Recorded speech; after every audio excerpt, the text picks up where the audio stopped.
경호처는 한남동 관저가 경호법상 경호구역이라는 이유를 대며 체포영장 집행을 막아섰는데요. 하지만 법조계에서는 헌법상 영장주의에 따라 적법하게 발부받은 영장을 집행하는 건 너무나 당연한 얘기라고 지적합니다. 오늘 경호처 행위가 위법이라는 겁니다. 박솔립 기자입니다.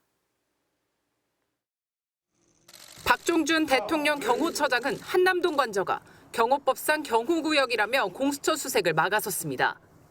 경호법 5조를 내세운 겁니다.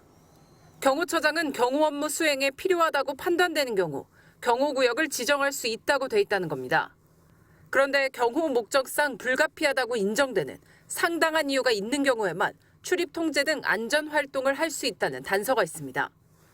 경호처가 군인과 함께 200여 명이 인간띠를 하고 3단계 차벽까지 세운 건 결국 법원이 적법하게 발부한 체포영장 집행을 막기 위해서였습니다.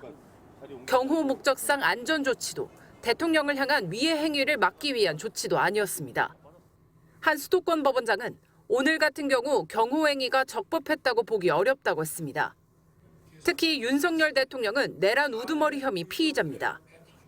헌법상 영장주의에 따라 발부된 체포영장은 경호법을 내세운 논리보다 앞선다는 겁니다.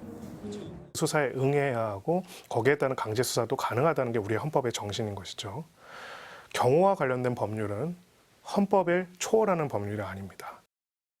모든 사람이 법 앞에 평등하다는 너무나 당연한 얘기입니다. 수사기관의 적법한 영장 집행을 방해했다가는 처벌을 받게 됩니다. 2010년 9월 하나그룹 본사 압수수색 당시 경비업체 직원들이 검사와 수사관들의 본사 진입을 저지하다 몸싸움으로 이어졌습니다. 결국 이들에게 공무집행 방해죄가 적용돼 당시 경비 책임자는 징역 8개월, 실형을 살았습니다.